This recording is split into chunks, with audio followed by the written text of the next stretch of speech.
Muito boa noite, a paz, graça e paz, sejam bem-vindos. Está começando mais um Moving Podcast e ele está de volta, Rogério Gabriel. É isso aí, após uma rodada estamos aí de volta. O que aconteceu? Você ficou ausente no último podcast? A gente teve que tirar aí. Quase que o Misael não liberou para um ano sabático, senão... Que isso, agora não tem nem 30 anos, já tira férias. Mas muito obrigado aí, viu? Pela compreensão, pelo apoio aí do Moving. Enfim, casado. Agora essa nova etapa aí. Vamos pra cima, né?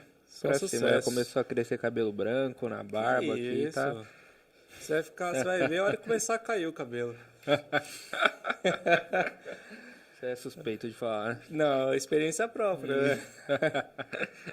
É isso aí. Legal, muito bom. Pessoal, começando então mais um Move Podcast. Todos são especiais. Episódio 19, se eu não me engano, né? 19º aí. Tá chegando longe, hein? Até que chegamos longe, hein? Achei que não ia passar do primeiro. Teve uns primeiros episódios aí que parecia que a gente ia terminar e o diretor já ia estar com a rescisão ali, né? Isso, passa ali no RH ali. Mas cá estamos. Muito bom.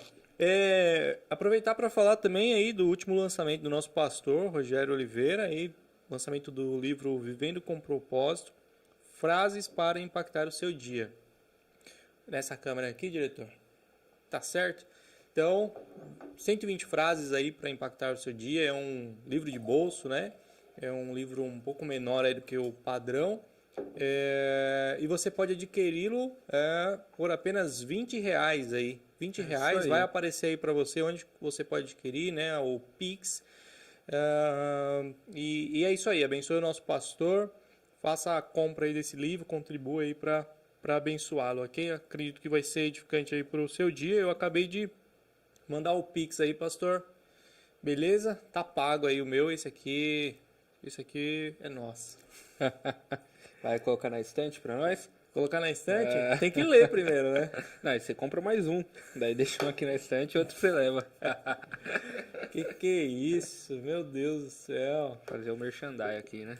Tem que ir comprando os livros. Vou trazer os livros de casa e deixar aqui, então.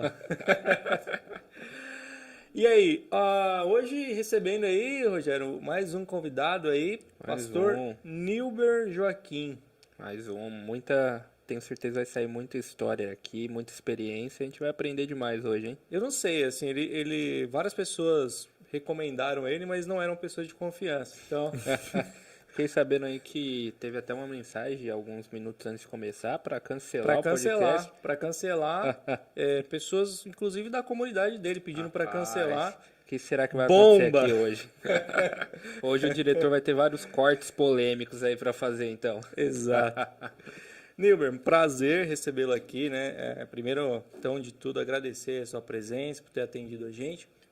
A gente já recebeu indicações de você várias vezes, né? Mas como não te conhecia e tal, a gente falou, vamos... Deixa ele assistir, né? Deixa ele assistir aí os amigos, né? Aí, quando a gente chamar, ele fala, não, beleza, eu vou ir lá. Para não receber um não seu logo de cara, né? Porque a gente fica meio chateado, né? Mas é um prazer recebê-lo aqui, agradecer a sua vida por estar aqui, né? Por ter esse momento para a gente conversar, saber um pouquinho mais da sua história, o que você vem fazendo, como que você chegou até aqui, né? E é isso, fica à vontade aí para cumprimentar o pessoal e vamos embora. Obrigado pelo convite.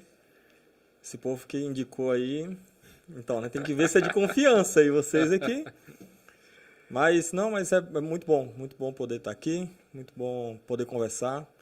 Enfim, eu sou um cara que gosta de falar, então eu vou tomar cuidado para não ficar dando voltas na mesma ideia. Qualquer coisa tu me corta, faz assim, ó. Aí eu paro. E você sabe que ele é conselheiro, né, de jovens e tal. Eu vi lá, inclusive a biografia dele tá aqui no YouTube aí para todo mundo. Eu vi lá, conselheiro de jovens, líder, pastor. Eu já queria começar perguntando para ele que conselho ele daria para um recém-casado. Para um recém-casado? Fala assim, senhora, filho, que dá certo. É isso, então, essa é a receita. Exatamente. Conselho de ouro. Sim, senhora. Aí vai. E já tá tudo resolvido. Não, tá tudo resolvido. Não tem erro, não. Aí, ó, fica a dica aí pra você que é recém-casado. Sim, senhora. Sim, senhora. Eu acredito que a Bianca, nesse momento, deve estar sorrindo lá. Falando, deve estar dando risada lá no sofá de casa. Lá. Deus ouviu minhas orações. Nilber, e você é casado, tem filhos? Sou casado, meu Deus, 5 anos. É isso. Minha mulher tá assistindo. Lembra o nome ou só a Não, esposa? Priscila, o nome pelo menos eu lembro. Sou casado com Priscila faz 5 anos. Nós temos uma filha de 2 anos. E minha mulher tá de 7 meses. Ela está bem grande. É o único momento que uma mulher aceita ser chamada de enorme. Né? Que é lindo, né? Não, lindo demais. Agora, você tem uma filha já? Tenho uma filha de 2 anos. E agora? E agora uma de 7 meses aí que tá para nascer, legal. né? Minha esposa tá grávida de 7 meses. Tá aí para março, acho que tá chegando a Laila. Laila. Muito bom. Então, agradecer a Priscila por liberar o Nilber aí. Na correria do dia a dia, né? Ele falou que acabou de sair de uma ministração, veio para cá. E era essa janela, né? Ele falou, pode ser que se a gente não fechar agora, no próximo pode ser que minha filha já esteja... Em meus braços. Isso. Tô doido pra aí pegar. Fica um pouquinho mais complicado. Agradecer então aí a família, Deus abençoe pela compreensão e é isso. A gente vai... Se vocês tiverem perguntas também, quiserem coisas que vocês não têm coragem de perguntar pro Nilber, agora é a hora, mande aqui no chat. Medo. Nilber, a gente estava aqui falando antes, você está com uma camisa aí com vários símbolos. Fala um pouquinho pra gente disso aí, é hebraico, certo? Essa camisa aqui é a camisa da minha turma, do seminário. Por um acaso ela ainda está viva, porque eu só uso ela pouquíssimas vezes. Uhum. Mas essa daqui foi a última camisa que a gente fez para formatura. Aqui tem o nome, né? Hazak, quer dizer ser forte, tipo, quando Deus fala para Josué, ser forte e corajoso. Esse ser forte é exatamente essa palavra, Hazak, que seja firme, né? A ideia não é de ser forte de força física, mas de ser alguém firme. E mas essa daí, vocês escolheram... Em que momento que vocês escolheram? No primeiro ano, o professor pede pra gente escolher um nome para a turma. E aí nós pesquisamos, tal, e bora pegar um nome hebraico, né? Coisa de seminarista, né? Olha e fala bem assim, nunca leu hebraico. Aí pega e fala bem assim, bora colocar um nome hebraico. E o pior de tudo é que o texto que a gente pegou, né, para basear essa palavra aqui, nem foi de Josué. Foi um texto lá que o povo está sendo destruído e aí um olha para o seu irmão e diz ser forte, não sei o quê. Só que quando você vai olhar o contexto, coisa de seminarista novato, que só olha um pedacinho e não vê o contexto. Era Deus que estava destruindo o povo. Era assim, era uma promessa de Deus para a destruição do seu povo, porque estava sendo desobediente. E aí o povo em rebeldia dizia, seja forte, bora continuar a lutar contra Deus, sabe qual é? Aí eu falei, mano, vocês pegaram o texto tudo errado, só que a gente só foi perceber isso no final do primeiro ano. Entendi. Eu falei, agora o nome já ficou, né? Bora mudar o texto, pelo menos. É tanto que na camisa não tem texto, porque a gente não ia colocar esse texto. Entendi. Totalmente fora do contexto. O pastor, mais uma turma com heresia, meu Deus. Os professores olhavam e falavam, mano, não é possível. Essa turma aí, acho que a gente vai ter que... imagino os professores voltando, né? Escolheram o nome? Escolheram. Aí senta lá só na mesa dos professores e fala, essa turma aí a gente vai ter trabalho. Eles querem lutar contra Deus. Zero de Bíblia, zero. Eles querem lutar contra Deus. Eles estão dizendo, sejam fortes, lutem contra Deus. Olha que texto maravilhoso. Que... Os caras são revolucionários, vieram aqui para causar. Deve ser tudo ateu e vieram aqui fazer seminário. Foi basicamente isso. O negócio foi meio ruim. Depois que a gente pegou, falou, mano, tira esse texto aí, deixa só o nome e segue a vida. Faz de conta que ninguém vamos sabe. Falar de Josué, vamos falar. Isso, quando for falar, fala de Josué, que é a mesma palavra. Boa. Legal. E esse seminário foi onde? Eu fiz seminário no Palavra da Vida Norte, que fica no Pará. Fica lá em Benevides, pertinho de Belém. Uhum. E... porque lá eles têm um foco mais missionário, né? É tanto que lá é IMPV, Instituto Missionário Palavra da Vida. O Palavra da Vida, por exemplo, daqui do Sudeste, que fica em Atibaia, é só a Palavra da Vida, Seminário Palavra da Vida. Lá é um instituto missionário. Então, pela visão missionária, aí eu preferi ir para lá para poder tentar trazer essa visão missionária para a igreja que eu fosse servir. Na realidade, quando eu não fui com um chamado para alguma igreja e tal, nem nada. Eu só fui mesmo para estudar. O Palavra da Vida, então, dependendo de onde ele está localizado, ele tem alguma coisa assim, ele é voltado mais para missão, ou é voltado para outro tema? Basicamente, acontece isso, não sei se é de propósito, mas, por exemplo, o lá do Pará é um instituto missionário. Então, eles formam muitos missionários. O Palavra da Vida daqui de São Paulo, que fica em Atibaia, é bem acadêmico. Então, você vai ver muita gente que escreve livro, muita gente que já sai daqui para fazer... sei lá, mestrado, doutorado, pós-doc, e você vai ver essa galera mais acadêmica que saiu do Palavra da Vida, normalmente sai do Palavra da Vida aqui, porque eles são bem mais acadêmicos. Lá você tem um bom estudo, um bom ensino, mas o foco deles é missionário. Legal. E por que você escolheu? Não, você escolheu para lá porque você queria o foco missionário, mas você tem um sotaque também que não é daqui de São Paulo, né? Não, porque eu nasci no Amazonas, meu sotaque às vezes é paraense, às vezes é nordestino, às vezes, enfim. Que eu sou um amazonense, nasci no Amazonas. Mas com 9 anos eu saí do Amazonas. E aí morei em São Paulo, já morei em Minas, morei em Anápolis, morei em Goiás, morei em Natal, no Rio Grande do Norte. E aí, enfim. Antes de você ser crente, você era cigano? Tipo isso. Na realidade, meu pai era missionário. Por isso, tanta mudança. Não, faz sentido. Então já corre no sangue. Já tá no sangue. Já vem de família. Apesar do meu pai ser o primeiro da família, né? Antes dele... Além de ser o primeiro, ele já foi ser missionário. Exatamente. Ele começou, fez o seminário. E aí, no meio do seminário, ele falou, mulher... vamos para a missão. E ela falou, tá bom. Aí eu nasci, ele já tinha 2 filhos, a minha irmã mais velha e meu irmão. E na realidade 3, né? Ele tem um filho antes do casamento, é o meu irmão mais velho. Um filho antes do casamento. Aí com a minha mãe ele já tinha minha irmã, meu irmão. E aí quando eu nasci, com 2 meses, a gente estava pegando avião. Na época podia, né? Criança pegar avião com 2 meses. Aí... ele pegou e foi-se embora para o interior, trabalhar com ribeirinhos e indígenas lá no interior do Amazonas. Então eu comecei a vida já com 2 meses já no campo missionário. Sim. E por isso, por muito tempo eu não quis ser pastor e nem missionário. Né? Por muito tempo. Mas aí Deus chama e puxa, né? Aí não tem como falar. Mas tem alguma experiência assim que você lembra desse período com seu pai lá no Amazonas? Assim? Foi por isso que ele escolheu lutando contra Deus. Deve ser. Azar aí, ó. Vou lutar contra Deus. Cara, lembrança. De infância eu tenho muita lembrança boa. Eu não sabia dos perrengues que meu pai passava. Pra você era tudo diversão. Tudo diversão. Então, pra mim, vamos fazer a viagem missionária. Meu pai ia lá pro meio do mato, de barco. Ixi, pra mim, eu tava viajando de barco, mó de boa. A gente tava lá no meio dos ribeirinhos. Tá tudo no controle. Lindo. Não tem risco nenhum. E meu pai morrendo, minha mãe tendo que cuidar de 3 e depois de 4, né? Que meu irmão nasceu. Meu irmão mais novo nasceu. E aí minha mãe tinha que cuidar de 4 meninos no meio do rio.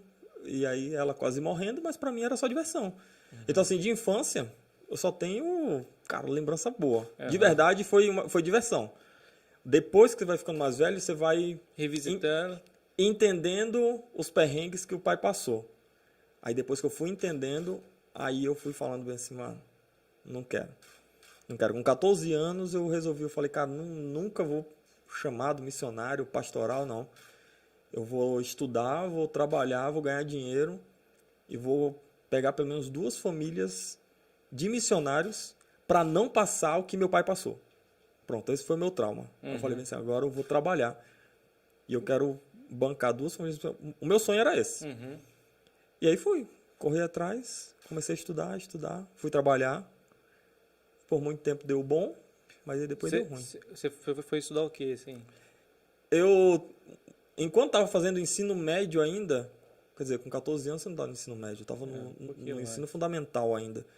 Eu já estava fazendo Senai, então fazia fundamental e Senai. Depois eu entrei em outro Senai, eu fazia Senai e ensino médio. E depois disso eu entrei na faculdade, fiz análise e desenvolvimento de sistemas, trabalhei um tempo como programador, aí depois comecei a trabalhar como analista de sistema. Aí já cuidava de 8 pessoas, já tinha uma equipe que trabalhava junto comigo. Mas aí quando fui mandado embora, eu tinha desistido da faculdade. É o que eu sempre falo para os jovens, cara, não faça o que eu fiz. Você começou a faculdade, termina. Porque eu desisti faltando 1 ano. E aí depois que eu saí, como é que você volta? Aí eu teria que começar a faculdade de novo. E aí peguei e falei, mano, vou trabalhar com vendas com meu pai.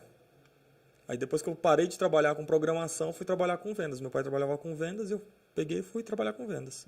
Aí nessa brincadeira, fui trabalhando com vendas, Aí nisso daí que nós viemos para São Paulo. Esse período todo aí foi 11 anos morando em Natal, no Rio Grande do Norte. Foi quando realmente eu falei bem assim, mano, eu não quero isso para minha vida. Eu vou trabalhar para dar sustento para 2 famílias. E aí vim para cá ainda nesse intuito. Mano, eu vou enricar para poder custear 2 famílias para não passar o perrengue que a gente passou. Mas aí Deus foi fechando as portas, fechando, até que chegou um momento que eu falei, acho que eu vou pro seminário. Aí eu resolvi ir pro seminário. Mas foi... Mas em algum momento, assim, na sua adolescência tal, passou na sua cabeça de fazer seminário? Ou era sempre lutando contra Deus? Era sempre lutando. Na realidade, para mim era uma luta que eu não via porque Deus não abençoar, né? Porque na realidade eu olhava, nenhum missionário deveria passar o que meu pai passou. Entendi. Sabe? Então, poxa, eu não lembro, mas minha mãe conta de vezes que só tinha banana em casa. E a gente comia banana frita de manhã, e banana cozida à tarde, e banana frita à noite, e pronto. E era isso que a gente tinha. Por quê? Porque a gente ganhava, meu pai ia, quando a gente ia fazer missão, aí o pessoal gosta muito do missionário, sempre dá um presente. Aí davam lá banana, davam umas frutas, davam uma galinha. Então a gente tinha um terreno no fundo e cheio de galinha. Então tinha ovo das galinhas que a gente ganhava, tá entendendo? Então quando eu fiquei sabendo desse perrengue que meu pai passou, eu falei, mano, nenhum missionário deveria passar por isso. E aí essa foi a minha revolta. Pra mim era uma revolta boa, tá entendendo? Quando eu me revoltei contra Deus, Na realidade, nunca tive raiva de Deus nem de igreja. Foi com a situação. Da situação. Eu falei, não, dessa situação aqui nenhum missionário deveria passar. Eu vou ganhar dinheiro para pelo menos 2. Eu manter e eles viverem bem. Eles terem direito de comer, ter direito de se vestir e ter direito de viver uma vida digna. Porque, querendo ou não, ainda passa na cabeça do pessoal de igreja que missionário bom é aquele que sofre pelo evangelho, né? Infelizmente. Mas, para mim, foi quando eu descobri isso que eu me revoltei. Falei, Deus me livre, ser missionário nem pastor. Eu vou enricar para poder servir com o meu dinheiro. Você acha que o culpado disso é Paulo, que passou tanto perrengue e tá aí... Virou cultural. O pior de tudo que deve ser isso, meu. Eu acho que o pessoal olha e fala bem assim, se tem não que ser for todo igual mundo... Paulo, Não. se a cobra não picar e... Se o barco não virar e tudo mais... Não presta. Não serve. Então, eu acho que o pessoal olha de um jeito errado, né? Cria uma teologia do sofrimento pelo evangelho, que na realidade não é essa. Não é passar fome. Vai passar? Pode ser que sim, mas não é necessário que o cara passe fome para pregar o evangelho. E via de regra, né? Tornou isso via de regra, né? Exatamente. Se Tornou regra, passar né? fome, todas aquelas tribulações é uma regra para ele ser Exatamente. aprovado. Porque senão não é missionário, né? Senão... Aí é triste olhar assim. Você quer ser missionário ou você quer ser torturado, né? Pergunta pro cara, o que você quer? Ele fala, é o mesmo, É a mesma coisa. Tanto faz. E pronto. Só que daí, quando eu vim trabalhar com venda, vim aqui para São Paulo. E para Jacareí, interior, né? Ali pertinho de São José dos Campos. E a empresa que a gente trabalhava ficava em Barueri. Só que Barueri é muito caro de você trabalhar. Então a gente foi para Jacareí porque a gente pegava o carro e conseguia ir para os treinamentos, tudo. Ficava mais próximo. Viemos, começamos a fazer os treinamentos, tudo. Começamos a tentar vender, fazia uma venda, outra, só para pagar as contas, assim. Ó. Juntar dinheiro nunca consegui. Aí nessa brincadeira aí, comecei a fazer ciências contábeis, outra faculdade que eu não terminei. Tá vendo? Jovem, quer ser feliz? Não siga o Nilber. O seminário você terminou, né? Não, o seminário eu terminei.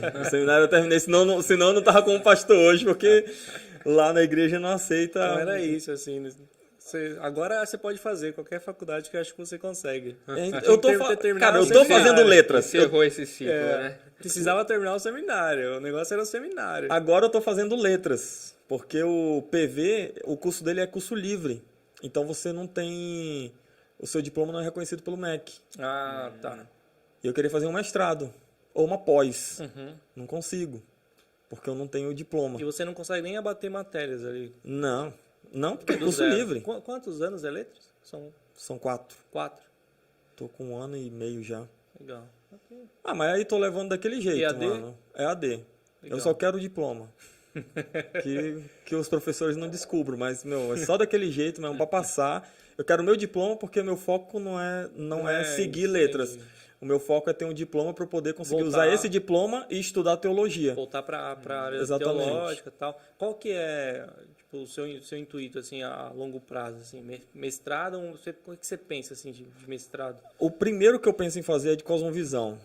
A Igreja Cidade Viva, eles têm uma faculdade, né? Faculdade Cidade Viva. E eles têm lá uma pós em cosmovisão cristã. Então, como eu estou lidando com muito jovem, adolescente, se você não traz essa base para eles, eles se perdem com qualquer cosmovisão que é jogado para eles. Né? E qualquer coisa hoje está jogando ideias para você. O que você vai pegando como verdade, você vai montando sua cosmovisão. Então, para você conseguir debater e conversar com o que eles vão pegar lá dentro da faculdade, muitas vezes dentro de casa, no celular, no TikTok, tá entendendo? Então você tem que ter uma base. E assim, eu tenho uma base, mas eu queria ter uma base mais sólida, mais forte. Bom, antes da gente continuar, detalha mais o que cosmovisão aí. Eu já me perdi aí. O mestre. Não, a ideia de cosmovisão é a forma que você vai olhar para o mundo. É como se fosse a lente que você olha para tudo que acontece ao seu redor, tudo que acontece à sua volta. Então... Desde influências de cultura, do meio que você vive, de escola que você frequenta... De tudo. Tudo isso ajuda a montar a sua cosmovisão. Sim. Certo? Então, o que você vivencia, o que você tem vivenciado, o que você consome, o que você ouve, o que você lê, isso tudo aí vai trazer uma base para você olhar tudo que acontece à sua volta através dessa lente. Essa é a ideia.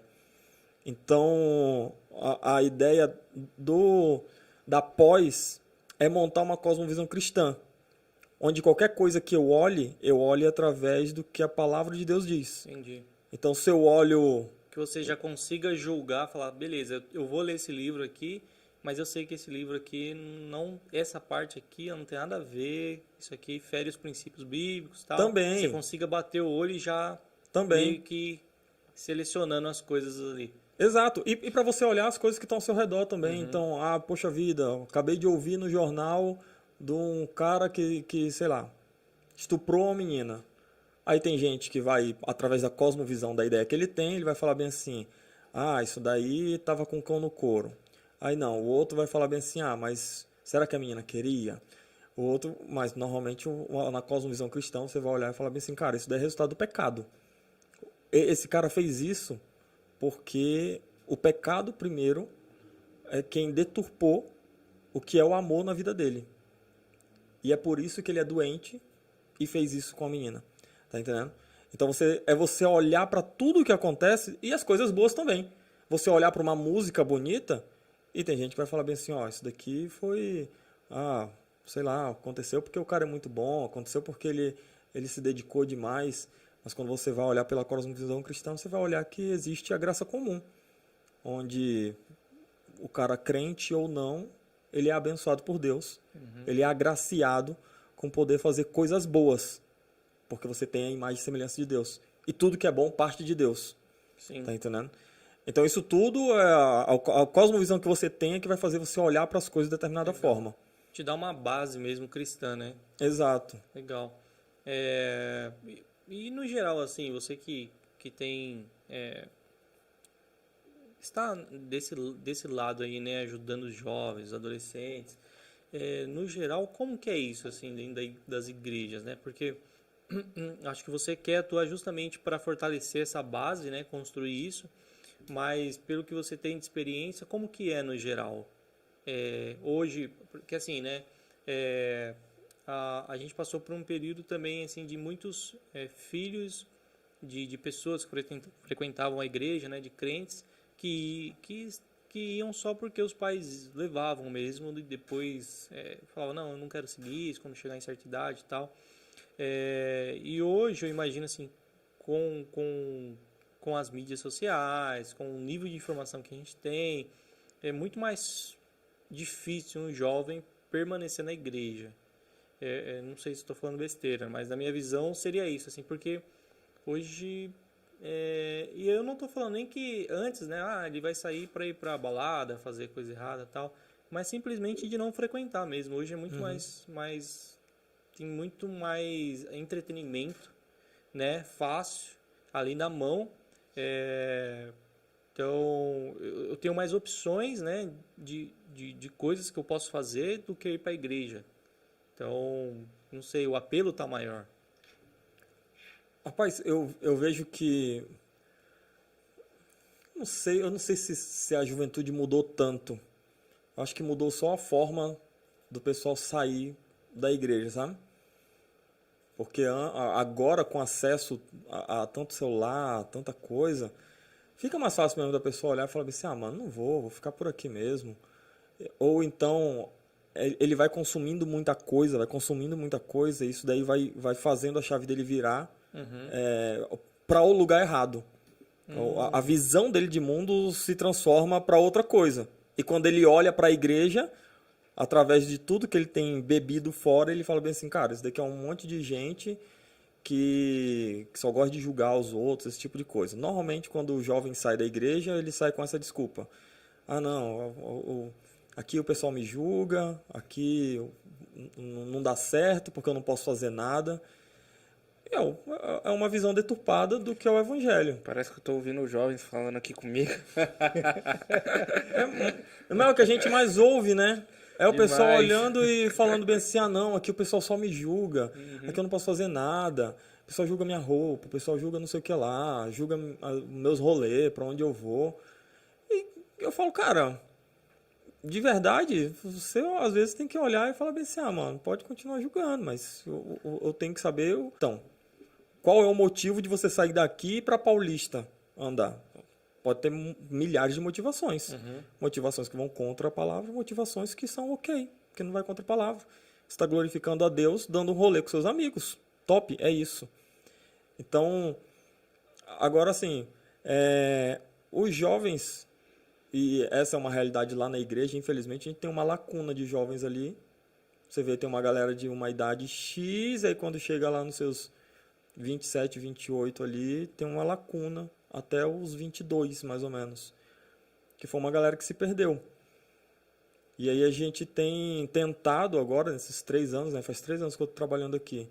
Tentado pegar a galera mais nova, tentando dar uma base para eles, para que eles possam saber que eles podem ser felizes, ser julgado, vai ser julgado, dentro tanto da igreja ou fora da igreja, você vai ser julgado. Mas você pode ser feliz, você pode ser crente, você pode trabalhar para a obra e não precisa sair da igreja. Você pode fazer diferença. Na realidade, ao invés de sair com seus amigos, trazer os seus amigos. Tá entendendo? Eu tenho tentado trabalhar muito isso. E quando eu cheguei, o ano passado, depois da pandemia, eu peguei e falei, cara, eu vou começar do zero, mano. Começar do zero. Aí eu peguei e fiz 6 meses só trabalhando Cosmovisão Cristã. Então fui lá trabalhar o que é pecado, resultado do pecado, tá entendendo? Aí, quer dizer, comecei pela criação, né? Poxa, criação, o que foi a criação? O que Deus criou? Qual o intuito dele criar? O que era o Éden? Aí queda, redenção, glorificação. Então eu tentei montar com eles. Tive bons feedbacks. Tem aquele povo que não faz ideia do que eu falei durante 6 meses. Mas sempre vai ter, né? Sempre. Sempre tem 2 que lembra e 27 que não faz ideia do que você falou. Mas que seja. Mas que esses 2 ou esses 3 aqui que aprenderam, que eles possam ser diferentes ali dentro. Entendeu? Porque não tem como. A grande maioria normalmente vai esquecer do que você pregou. Sim. Mas acho que... acho que sei lá, quando você está nesse período, né, de juventude, assim, é um período turbulento, né, por todas as questões sociais envolvidas, né, mas eu vejo que agora, no geral, assim, a igreja, ela está um pouco mais preparada do que antes. Porque, assim, antes, as coisas mudavam menos, né. Se a gente pegar o contexto geral, né, há 30 anos atrás, eu poderia dar a mesma educação para um filho que era dado há um século antes, assim. Não mudou tanta coisa. Assim. Mas se você pegar os 30 anos, né? Os últimos 30 anos, os últimos 20, os últimos 10 anos, cara, a didática mudou, a forma de ensino vem mudando, né? Embora as escolas tradicionais ainda demorem, né? Ainda continuam ensinando como há 200 anos atrás, né? Carteira atrás de carteira, tal.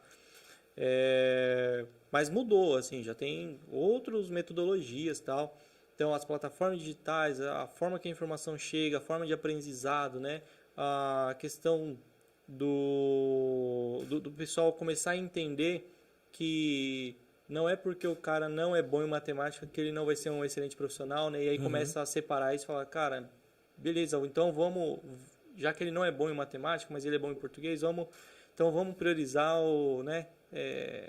a parte forte dele. A parte forte dele. Acho que teve vários avanços, assim. E dentro da igreja, acho que estava faltando isso. Sabe, alguém olhar com essa questão mais de ensino separado, né? Porque tinha uma base ali, mais ou menos o beabá do que deveria ser feito, e faltava um pouco dessa revolução, né? De, peraí, o mundo mudou, né? Cara, olha o que aconteceu no mundo digital e tal. A igreja também precisa entrar nisso, a forma o que a gente está olhando, a base que a gente está dando, talvez o conteúdo pode ser o mesmo, mas a forma talvez tenha que mudar, né? A gente tem que trazer algum elemento. E parece que a igreja assim, tem se despertado para isso, né? Acho que o que você está trazendo aqui, acho que é um pouco disso, assim, peraí, talvez da forma que estava sendo feito, trouxe a gente até aqui, mas a gente teve vários resultados negativos. A gente teve bons resultados, mas poderia ter muito mais, né? Talvez agora a gente precise pegar um outro caminho e testar outras coisas, né? Para a gente conseguir... não seria segurar os jovens dentro da igreja, mas é esclarecimento também, né? Porque às vezes o jovem está dentro da igreja e por mais que é pregado, não entra na cabeça dele. É 2 ou 3 que vai entrar e você fala e você acha que está, né? Porque para aquela pessoa, talvez, ele precisa de um outro tipo de metodologia, né? Eu estava conversando esses dias, numa aula aqui, nossa, e, por exemplo, não sei se você já tentou aprender música. Já. De todo tipo de instrumento que você pensar, eu já tentei. Então...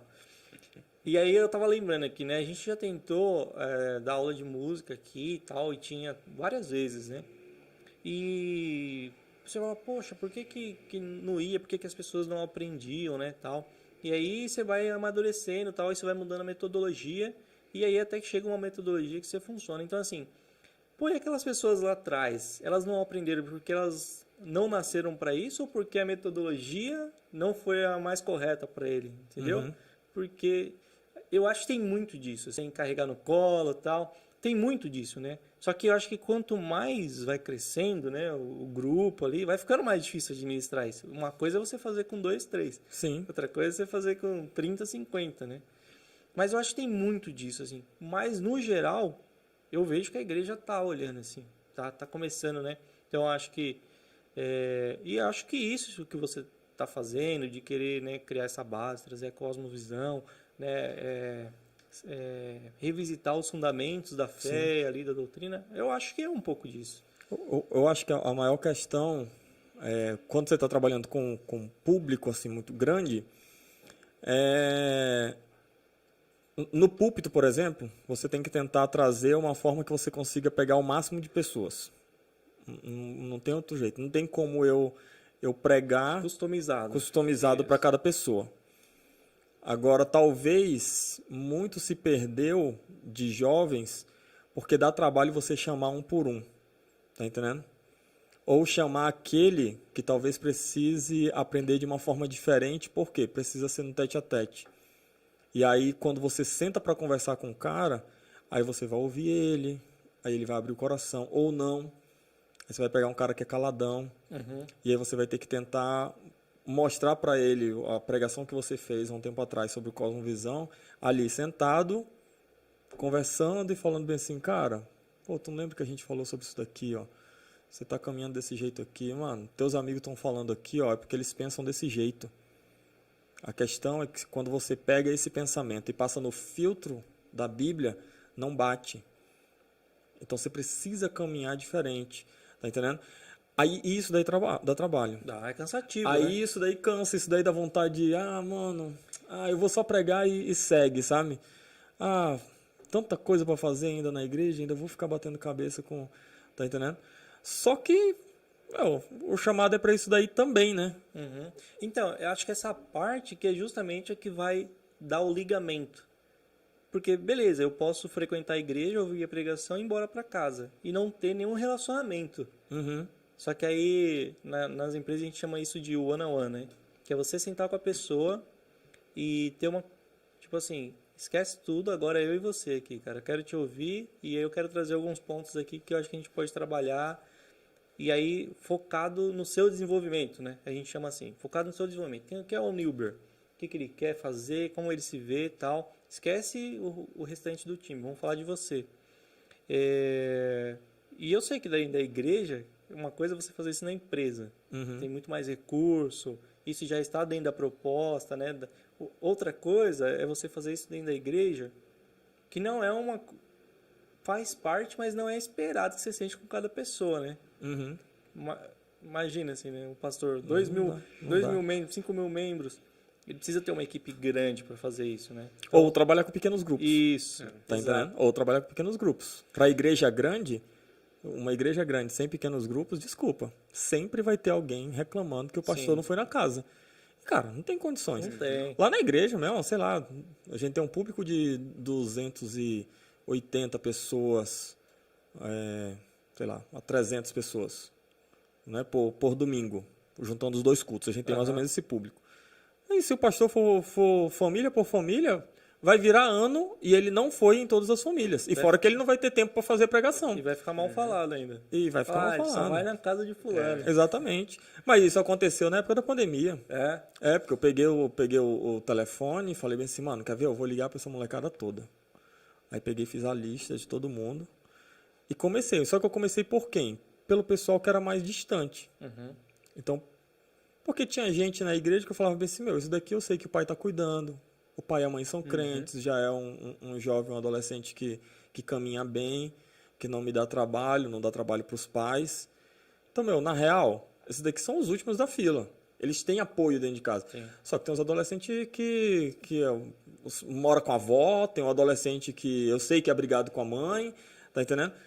E aí, para esses daí, eu dei prioridade. Tinha adolescente que não sabia nada da vida, eu falei, vou ligar e pronto. Comecei a ligar.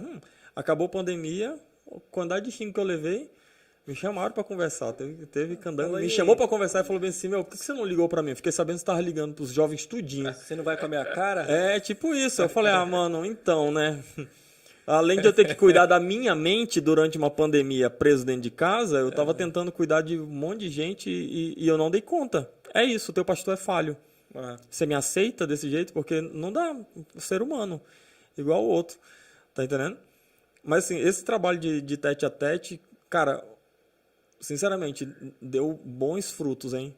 Eu sinto assim que nesses 3 anos, principalmente na realidade esse último ano, né, depois da pandemia, eu tive a oportunidade de sentar com uns assim, e normalmente são aqueles que eu tô vendo que estão fazendo uns negócios assim, que eu falo, mano, o que você tá fazendo, velho? Aí o bicho, na moral, bora conversar aqui, chega aí rapidinho. Aí chego, converso, o que você quer da vida? Isso, como é que é em casa? Aí pronto, depois que ele falou tudo, eu falo assim, agora deixa eu te falar uma coisa. Eu amo muito você, mas aí pronto, aí chama o cara pra perto. E aí vê se o cara vai querer caminhar com você ou não. Que também é uma escolha dele, né? Mas eu acho que pelo que você falou aí, acho que o ponto inicial de tudo é que a pessoa quer ser ouvida primeiro. Ao invés de você chegar falando regras. Falando, não, aqui é assim, assim, assado. Não, então deixa eu falar pelo menos um pouco da minha vida. Depois você fala se eu me encaixo ou não e o que eu preciso mudar. Acho que é um pouco disso também, né? Muito, né? A pessoa quer ser ouvida, cara. E às vezes ela não é ouvida em casa.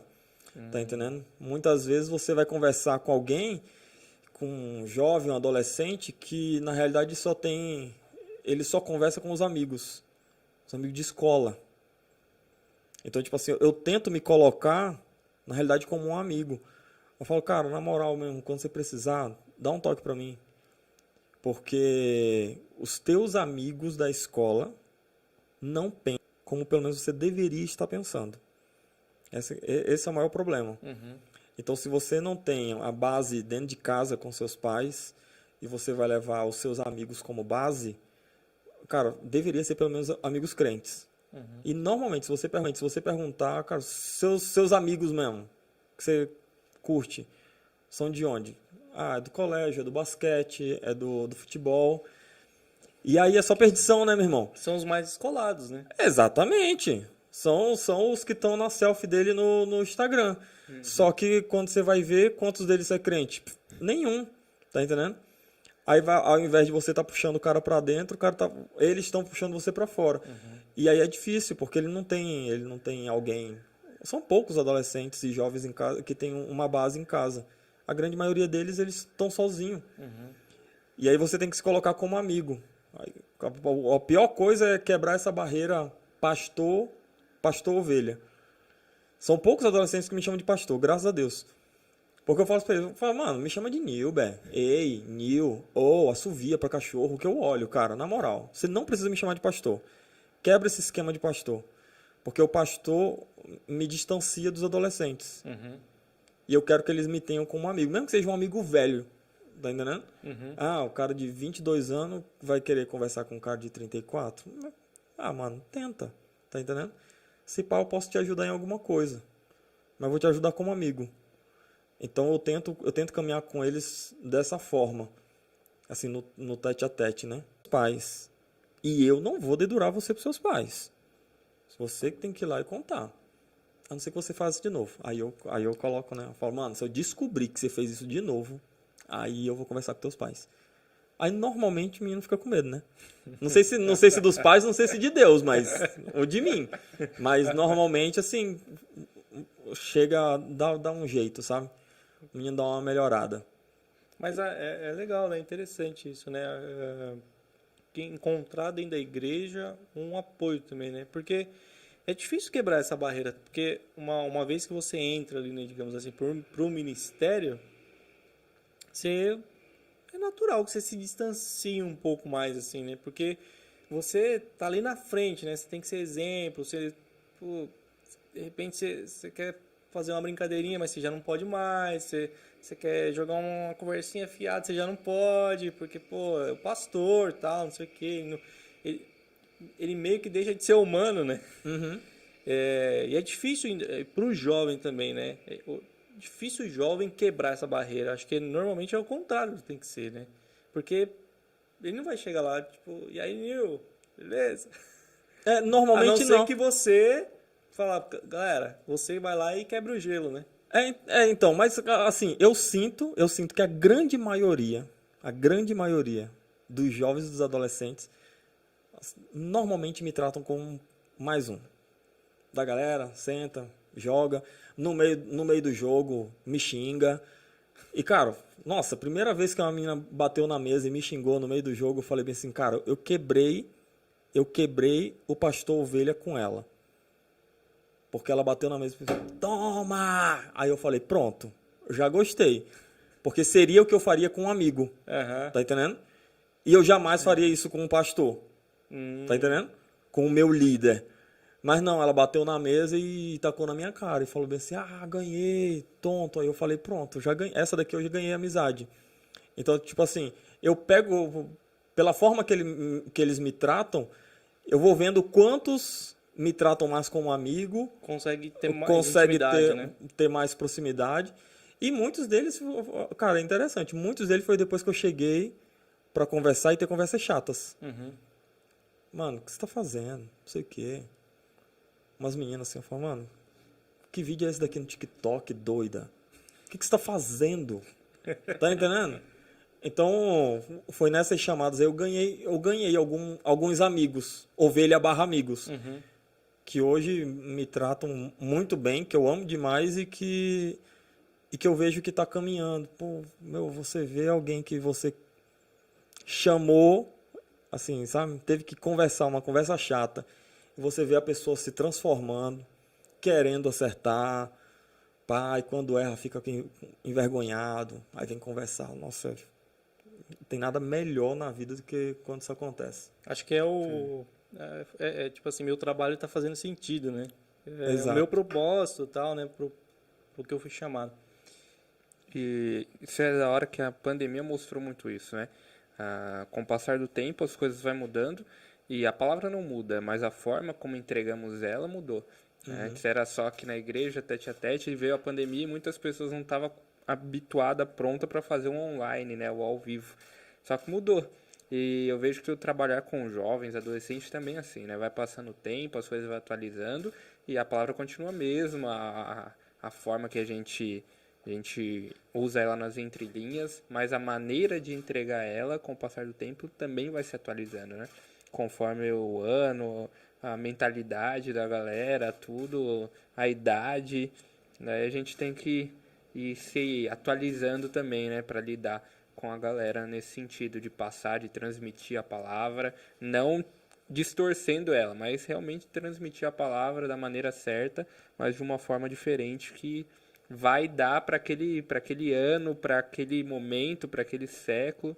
Isso é muito louco. E esse discipulado, teste a teste com a galera, eu também percebo que fez muita diferença aqui. Ao mesmo tempo que a gente tem uma geração que boa metade dela está se entregando para Cristo, se doando, vivendo ao máximo, se entregando na obra, ajudando, tem outra metade que tá nem aí. Várias vezes ministrando o culto de jovens, você viu uma galera chorando, você, da hora. A palavra fez efeito, aí no outro dia já tava pior ainda do que tava antes. Você fala, cara, o que aconteceu de errado ali? Mas isso é muito louco. Você chama pra conversar, senta, trocar uma ideia e tal, daí você vê, começa a entender os pontos daquela pessoa, você vê como é que a metodologia, como é que você pode trabalhar diferente com aquela pessoa. E eu vejo também que depois que começou a ter essa questão de sentar mesmo com a pessoa, ouvir, conversar, aconselhar e tal, dar uma direção assim, muita coisa melhorou, muitos jovens se despertaram mais a querer mesmo estar junto, a buscar isso. Isso é muito louco. Trazer já uma base pra galera, né? Pra quando chegar nesse meio termo, eles não se perderem, que nem uma galera atrás se perdeu, né? Chegou numa faixa etária de idade e, pô, agora eu vou trabalhar, ficar rico pra não deixar os missionários passar naquilo. Então, eu já vim com uma base sólida, não no sentido de que, pô, você tem que passar por isso daqui, a mesma coisa que os missionários passaram. Não. Você pode ser missionário de uma maneira... Estou disposto a passar por isso se for preciso, mas... Sim, mas de uma maneira totalmente diferente, mas viver ainda o que Deus tem para sua vida. Não fazer com que eles larguem isso, né?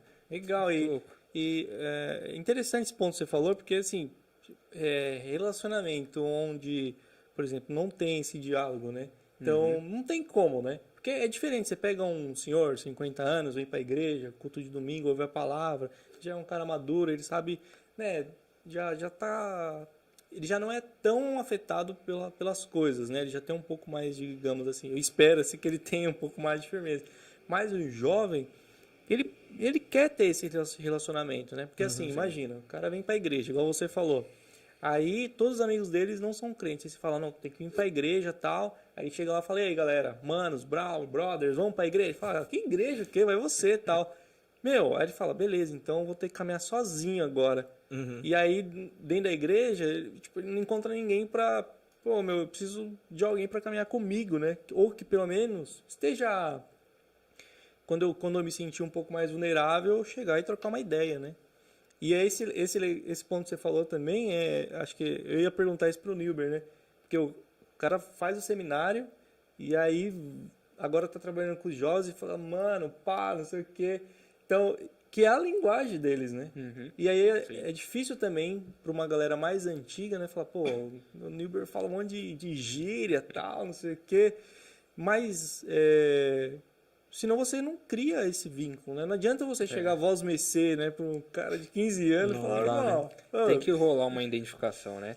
Quando você falou... Tem, mas assim, eu tomo um cuidado porque, as gírias, as formas de falar, elas mudam muito rápido, mano. Sim. Eu não consigo. Acompanhar, né? Eu tenho 34 anos, eu não consigo mais acompanhar um moleque de 17 anos com a gíria que...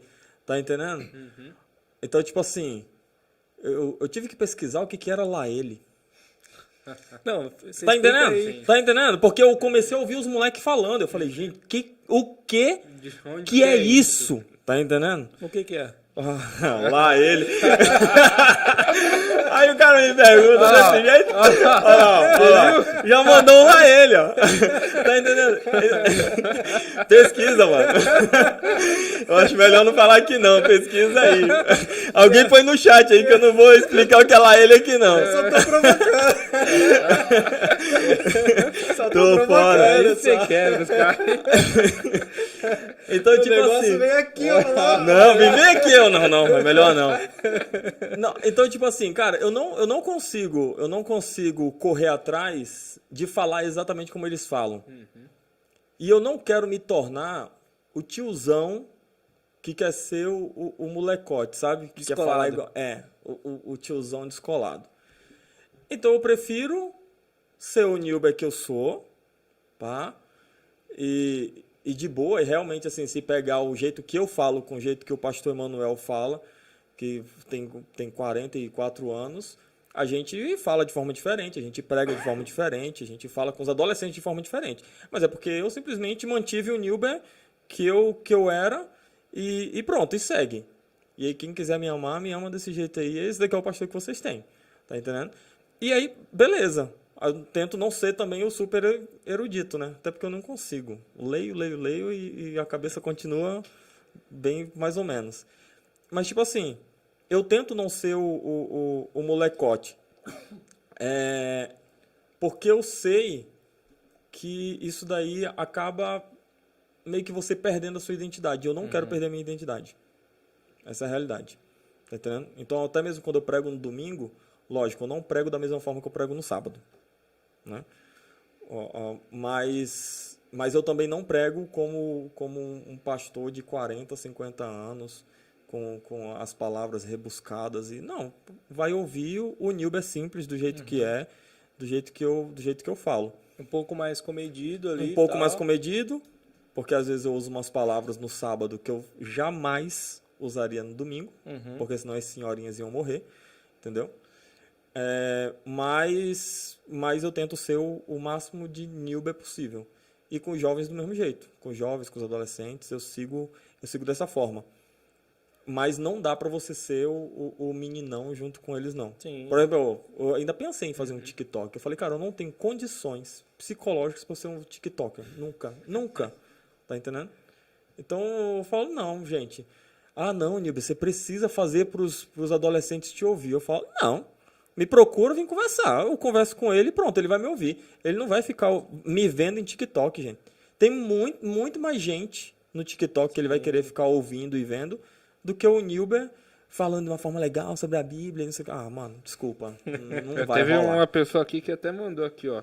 Ó, lê os comentários aí, por favor. Que eu vi ele pregando hoje, já não aguento mais. Vixe, Meu olha, Deus, quem foi esse abençoado? Vi ele pregando agora há pouco, agora eu vou ter que assistir ele. tá mandaram estranho, aqui, hein? Tá meu. estranho, hein, meu? Antes de Leonardo começar, Galdino mandou. O Galdino. antes de começar, falaram pra cancelar. É. Agora é isso. Esse daqui é o genro É o do Gino? André. Do André? É, o namorado da Gi, da filha do André. O André passou aqui, ó. Que privilégio olhar todo dia pra esse rostinho lindo. O André mandou aí, ó. Acho que exagerou, né, um pouco. Não, a minha mulher deve concordar com ele, talvez. Deve olhar e falar assim, realmente, seu rostinho lindo aí. Eu sou filho do irmão mais velho dele, te amo, tio. Ó, Cecília Santos. Ah, Cecília, minha sobrinha. Linda. Legal, ó, tem uma galera aqui, até o Andrezão mandou. Ei, André, tá... Você que queria cancelar isso aqui, ó. Não é isso, o cara joga contra, né? E vem falar que eu sou lindo. Ah, você vê a falsidade brotando, o cheiro de falsidade. Não, Legal. mas... E assim, ó, o meu... Hoje eu já vislumbro, na realidade, começar a trabalhar e observar alguém para começar a pegar meu lugar, sabe? Eu sei que eu não vou ser eterno, eu não vou ser o tiozão de 50 anos que trabalha com adolescente, com jovens. Vai mudando, então, você vai sentindo que a sua fase, não que você não possa executar aquilo, mas você vai, teoricamente, você vai amadurecendo e você vai vendo necessidades de ter pessoas com um pouco mais, assim, identificação com aquele público, né? Exato. Que já foge um pouco da sua da etária, da faixa etária, né? Não tem como, né? Exato. Eu olho assim, eu falo bem assim, cara, pô, eu tô com 34 agora. Daqui 20 anos eu vou estar com 54 anos. Na moral mesmo, 54 anos eu vou estar pregando para jovem, para adolescente. Meu, se hoje eu já não tô conseguindo entender os meninos de vez em quando, assim, os moleques falam, eu falo, mano, o que eles estão falando? Não consigo, eu tenho que ir pro Google. Tá entendendo? Imagina daqui 20 anos. Então, na realidade, eu acho que o ministério pastoral, ele tem momentos, sabe? E eu não vejo isso como uma subida de carreira. Sim. Tá entendendo? Eu acho que é tão digno um pastor de jovens, como um pastor de casais, como um pastor que é o presidente da igreja, tá entendendo? O pastor titular. Enfim, para mim a dignidade é a mesma. Não é uma escadinha. Mas eu acho que existe momentos na vida da pessoa, sabe? Tudo bem, eu entendo aquela galera que, tem 70 anos e trabalha com crianças, que tem um chamado dele com crianças, começou com 20, tem 70 e continua trabalhando. Deus trabalha cada chamado, um chamado diferente, sabe? Mas eu não vejo esse chamado para mim. Nilber, você vai ser um eterno pastor de jovens. No momento, eu me vejo saindo de pastor de jovens e adolescentes para dar lugar para alguém que seja mais novo, que entenda melhor essa galera que está chegando. Isso não para agora. Sim. Não para agora. Eu ainda tenho muito que caminhar ainda como pastor de jovens. Tenho muitos sonhos ainda para realizar. Mas é interessante que você já tenha essa preocupação de formar alguém também, né? E precisa, né, meu? É muito mais fácil você formar alguém dentro da sua igreja, olhar alguém dentro da sua igreja, caminhar junto com o cara. Você forma a teologia dele junto com a sua. Acho que uma das coisas que é mais bênção de eu trabalhar com o pastor Uchoa é porque ele foi meu pastor de jovens. E, cara... legal. Desculpa te cortar, mas você havia comentado que vocês já se conheciam, né? Conta um pouquinho dessa história aí. Eu estava numa igreja lá em Natal, no Rio Grande do Norte. E aí o pastor Uchoa foi pregar como pregador de um acampamento. Ele foi para lá. Ele é de Mossoró, outra cidade. E ele foi para lá, pregou. Aí, beleza. Depois de um tempo, a gente só ouviu os rumores, né? E parece que vão chamar o pastor Maninho para cá. Pastor Maninho. Na época, a gente chamava ele de Maninho. Por que Maninho? É porque o nome dele é Emanuel Uchoa. E aí, Maninho. A gente chamava ele de pastor Maninho. Não, vou chamar o Maninho para cá. Vamos chamar o Maninho para cá. E aí ficou aquele negócio, né? A gente gostava muito dele. Foi um ótimo pregador. Sempre pregou muito bem. E ele era novão, né? Vamos colocar aí 10 anos atrás. Ele estava na minha idade. Então, assim, ele tratava a gente muito bem. E rolou uma identificação muito forte com ele. E aí o pastor pegou, fez o convite. Ele foi para lá como pastor de jovens. Então, quando ele chegou e falou bem assim, gente, bora montar pequenos grupos, tal. Eu quero saber quem quer ser líder de pequeno grupo. Assim, na lata. Eu falei, mano, vou colocar a mãozinha aqui nem para ser o co-líder, né? Porque na época eu tinha, sei lá, 16, 17 anos. Ou 17, 18 anos, por aí. E aí, beleza. Aí ele pegou, montou um pequeno grupo, e aí se formou a liderança dos jovens e adolescentes. Então era ele como pastor, e um grupo de jovens e adolescentes, de adulto mesmo, só tinha ele. O resto era tudo jovem e adolescente. E ele começou a caminhar com a gente, mais próximo da gente, para que a gente caminhasse junto com o restante dos adolescentes. E aí foi muito bom. Então eu caminhei muito próximo do pastor Maninho. Muito próximo mesmo. Eu ia dormir na casa dele. Ixi, eu assisti Senhor dos Anéis várias vezes com ele, que ele ama Senhor dos Anéis. Então eu assisti Senhor dos Anéis, comia pizza. Então eu tenho essa lembrança de ser um pastor muito próximo, sabe? No tete a tete. É por isso, esse foi um dos aprendizados que eu tive com ele. Eu preciso ter o momento de púlpito, eu preciso ter o momento tete a tete, e eu preciso ter o momento... Mano, bora pra praia? Bora. Entendeu? Ser mais um deles, junto com eles, dando rolê. Pronto. Apesar de que eu sei que eles fazem muito rolê e preferem não chamar o pastor.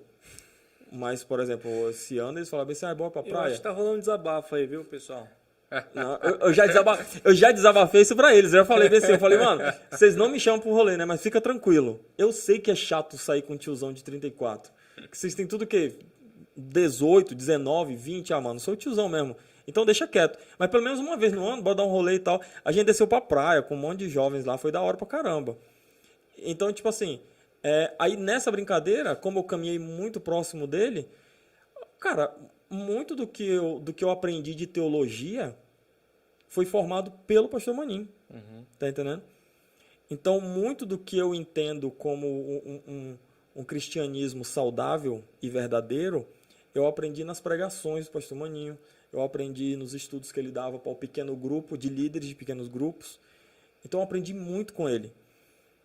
E isso daí é uma coisa muito boa, porque quando ele me chamou para vir trabalhar aqui, eu já sabia quem era o pastor, eu já sabia qual era a teologia dele, a minha teologia foi formada por ele, eu estudei no mesmo seminário que ele estudou, só que ele lá no Sudeste, e ele lá no Nordeste, e eu no Norte, mas não tem como você olhar a teologia do Palavra da Vida, é um só, basicamente. Então meio que casou bem legal, sabe? E aí é uma das bênçãos que eu conto. Eu falo, cara, eu tô no lugar que eu sempre sonhei. Tô trabalhando com o pastor, que para mim foi o meu pastor, foi o pastor da minha vida, né? Tirando o meu pai, que meu pai sempre foi pastor, mas nessa época ele não estava trabalhando como pastor. Então o pastor Maninho foi um cara que me pegou de novinho e me carregou por muito tempo. Me discipulou mesmo. Uhum. E hoje eu estou trabalhando com ele. Então isso facilita, meu Deus, facilita muito você trabalhar com alguém que você já concorda a teologia, já concorda o jeito, já conhece. Nos estresses, você sabe que o cara é estourado mesmo. Aí vocês se estressam, vocês se gritam, vocês depois se pedem perdão, se perdoa, porque é uma coisa que a gente já fazia há 10 anos atrás. Tá entendendo? Aí isso é muito bom, cara. Então Deus foi muito bondoso comigo nesse quesito, de me colocar para trabalhar aqui nessa igreja com o pastor Maninho. É muito bom. E aí, por isso que eu sonho em formar alguém de dentro da igreja. Uhum. Porque eu penso que eu posso fazer a mesma coisa que o pastor Uchoa fez comigo. Entendeu? Eu posso caminhar com alguém aqui de dentro, a gente cresce junto. Pô, o cara já sabe qual que é a minha teologia, que é a mesma do pastor Maninho. Então nós já temos 2 pastores. Se vier um terceiro, crescido dentro da igreja, é lindo. Porque você tem 3 cabeças muito afinadas. Não 100%. Uhum. Tem coisas que não bate, que a minha teologia é diferente da teologia do pastor Uchoa. Uhum. Mas são coisas mínimas, entendeu? Não tem para que brigar. Então, no que a gente discorda, eu baixo a cabeça porque ele é o pastor titular, né? Então, a teologia da igreja parte do pastor titular. Mas, por isso que eu sonho em trazer alguém para caminhar comigo. E aí, se pá, esse cara vira pastor, poxa, eu entrego a nova geração de adolescentes na mão de um cara que eu sei que vai caminhar pelo que eu creio que é o certo, e aí eu tô tranquilo. Uhum. E que tem uma história ali na igreja também, né? Exato. E como que tá, assim, no geral, né? Essa questão dessa nova geração querer, por exemplo, frequentar um seminário ou ir para esse chamado ministerial. Tá ruim, vice. Tá ruim. Eu tento colocar na cabeça deles assim, mano, entrega pelo menos 1 ano, velho. Só 1 ano, na moral mesmo. Eu falo pra eles, bicho, você não precisa desistir da vida, não. Uhum. Fala o seguinte, entrega 1 ano seu, vai fazer seminário, se possível, lá no norte, porque não por guerra de seminário. O estudo teológico, você vai ter um bom estudo teológico tanto aqui, no Palavra da Vida, aqui em São Paulo, como lá no norte. O estudo bíblico, para mim, os dois são iguais. Equivalem. Mas a experiência de cultura tão diferente e das viagens que você faz, você só tem lá. Entendi. Faz sentido. Entendeu? Faz sentido. Então, assim, Aqui é mais o mesmo também, você tá perto de casa e tal. E outra, Mais aqui... fácil de desistir. Não, e no final de semana? No final de semana você vai pra onde? Vai pra uma igreja. Fala, mano, igreja, você já tem igreja aqui. Tá entendendo? Você já serve aqui, você já passou um slide, você já toca. Não, servir em igreja, você sabe o que é. Agora tem uma coisa nova pra você. Agora lá no Nordeste, talvez as coisas sejam um pouquinho diferentes. Então, lá é totalmente diferente, porque lá você vai pro meio do interior lá, filho, que nem tem pastor. Quem é o pastor lá é o seminarista, tá entendendo? Que o pessoal chama os missionários. Então, pronto. Você que é o missionário lá, você que vai ter que ir lá, aconselhar. E, bom, é uma loucura, velho. Eles metem assim, a gente nos buracos malucos. Tem alguma experiência, assim, Nilber, do seminário, assim? Loucura? Rapaz, loucura? No meu...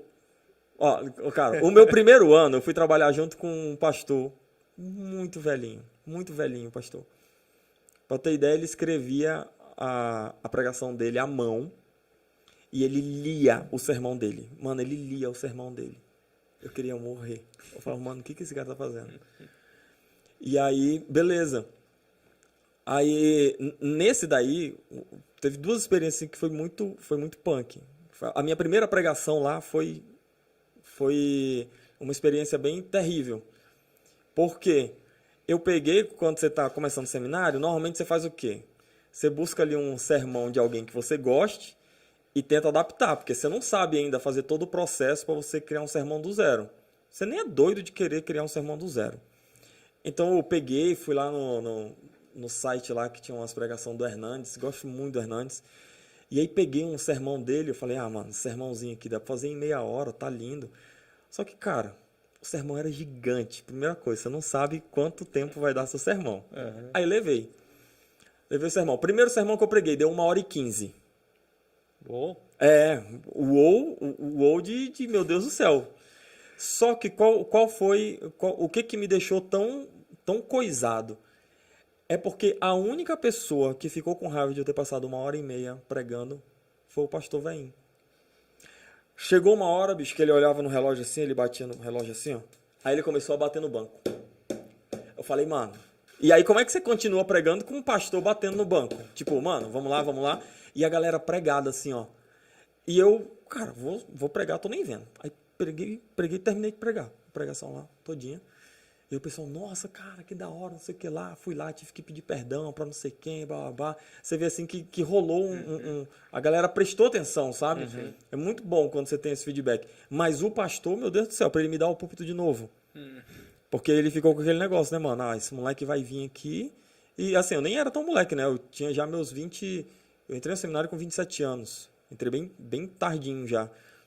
Então... E eu usava a barba grande, assim, então a galera olhava meio tiozão mesmo já, sabe?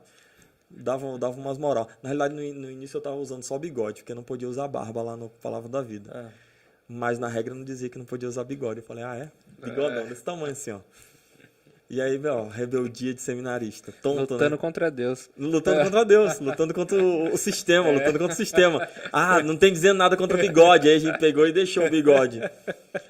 Aí, essa daí foi uma punk, cara, assim, porque a primeira pregação que você vai fazer, você vê o pastor que deveria tá lhe dando um apoio, porque sabe que você é um seminarista. Você já vai esperando meio que um apoio dele, né? Um apoio, depois que terminar ele chegasse comigo e falar bem assim, mano, isso daqui foi ruim, pô, você passou muito tempo. Ok, tá entendendo? Você esperava um feedback estruturado. Exato. A primeira vez que eu vim pregar aqui com o pastor Maninho, o pastor, ele falou assim, Nilber, bora dormir lá em casa? Eu, bora, né? Cheguei lá, fui dormir, eu tava solteiro ainda na época. Aí eu peguei e preguei, quando ele chegou comigo, ele falou, posso lhe dar um feedback? Eu falei, pode. Só que eu conheço, né? Que o feedback dele é lindo. Ele fala bem assim, meu filho, você sabe que eu lhe amo muito. Se ele falar isso, já era. Segura que vai vir. Aí ele pegou e falou bem assim, deixa eu te perguntar uma coisa, Nilber, olha só. Você falou muito bem, pô, os jovens não tiraram o olho de você, foi da hora, blá, blá, blá. Mas me diz uma coisa, qual foi o comentário que tu leu pra tu falar isso daqui? Aí eu falei, ai meu Deus. Eu falei, tem esse daqui, esse outro aqui. Ele disse, você precisa de livros novos. Desse jeito, foi. Então, mas eu esperava isso do pastor lá. Tá entendendo? Em off, e de preferência em off. O pastor Maninho me chamou lá na sala dele, tava só eu e ele. Ele perguntou, posso lhe dar um feedback? Pode. Não, mano, o cara batendo no banco, você quer matar o cara. Isso é o primeiro ano, eu o primeiro anista. E a outra experiência que eu tive lá, que foi muito boa, que eu digo assim, pro meu crescimento, foi o primeiro exorcismo que eu participei. Tava lá a mulher lá endemoniada, a mulher foi bater lá, ô pastor, tem uma mulher lá que tá caída, e a gente foi lá e pá. Então, tipo assim, batista, a vida toda, não acredita nem que língua de anjo existe. Você vai acreditar em demônio? Nunca, né? Aí, velho, quando eu olhei aquilo, eu falei, velho, de verdade, o bagulho é louco mesmo. Só que isso daí abre a sua mente. Então, essa seria a próxima pergunta. E aí, a partir disso aí? Porque assim, você entra num conflito ali, né? Contra tudo que você acreditava. Ou não. Aí você tem que ter humildade para colocar as suas convicções e bater com o que a palavra diz. E eu não tenho como olhar para a palavra e não acreditar em possessão demoníaca, por exemplo. Tá entendendo? Não tem como. Então Jesus estava fazendo o quê, então? Tá entendendo?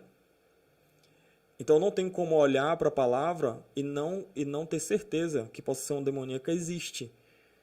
E que todas as vezes que Jesus expulsava um demônio, ele não ficava entrevistando, ele simplesmente falava assim, meu, sai.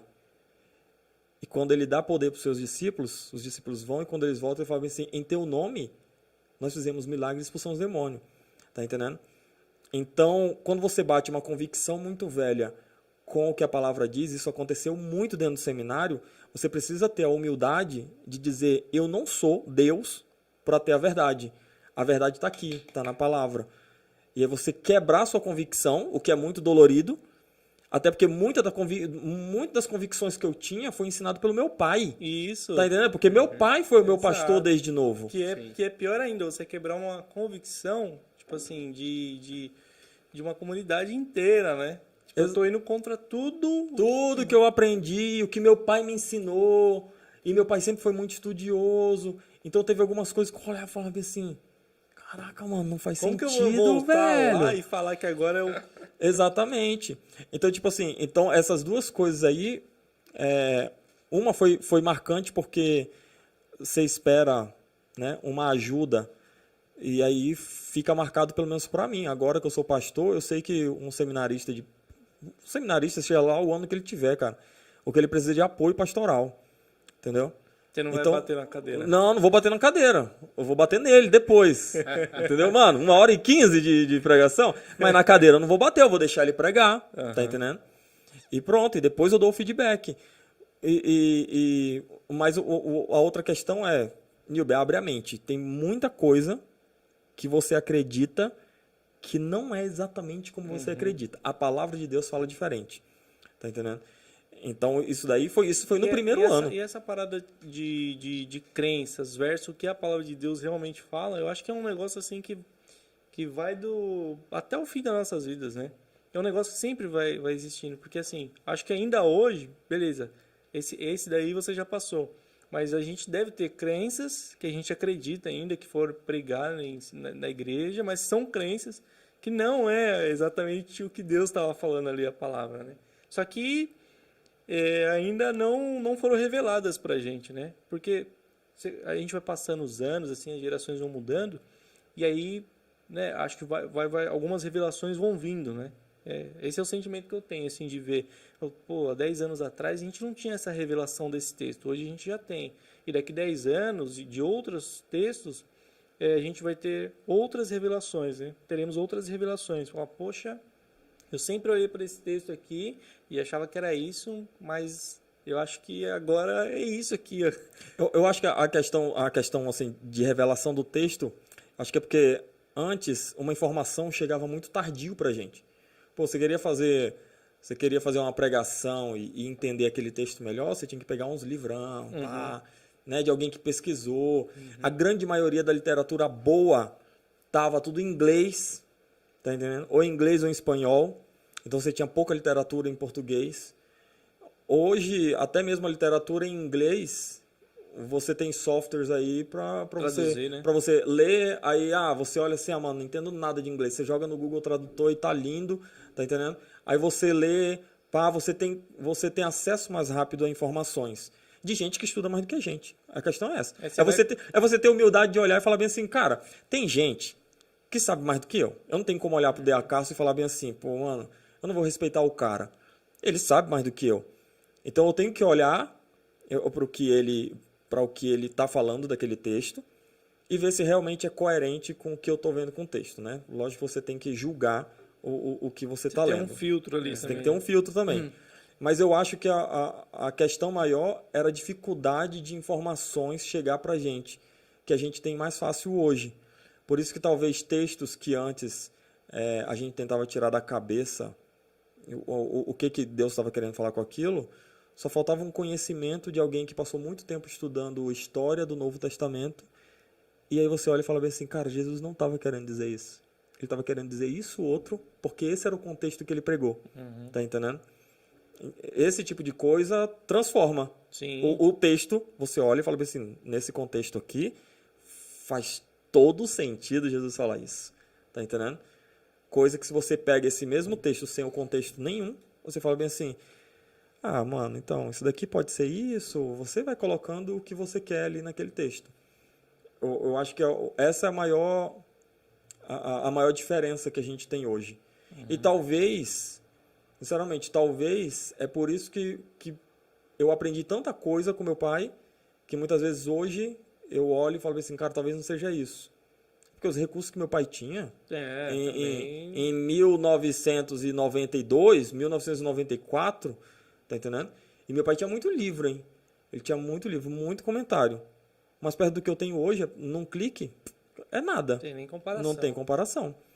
Tá entendendo? Então, tipo assim, cara, tem muita coisa assim. No segundo ano, velho, me jogaram, como eu era mais velho, então eles falaram assim, eu acho que ele consegue ser líder ali colocou eu, um cara e uma menina pra ir pra um interiorzinho lá. O interior do interior. Uhum. Então tinha uma igreja com 30 pessoas. Era o total da igreja. E aí me colocaram lá, então meio que o pessoal me tinha como o pastor daquela igreja. Eu era o missionário enviado pelo Palavra da Vida. Eu era o mais velho da turma, dos 3 que estavam lá. E aí, cara, em um ano, numa igreja de 30 pessoas, uma menina de 15 anos ficou grávida, caiu no meu colo, né, pra ir conversar com ela e com os pais. Aí, nessa mesma igreja, uma mulher da igreja estava traindo o marido com um missionário que estava indo lá de vez em quando. Caiu no colo de quem? Para resolver o BO? Do pastor que estava lá. Nesse meio tempo, a neta da mulher que me recebia na casa, que era uma veinha lá, gente finíssima, pegou, foi abusada por um cara, o filho dela quis matar e caiu no colo de quem? Para ir conversar com o povo? Do seminarista de segundo ano, pô.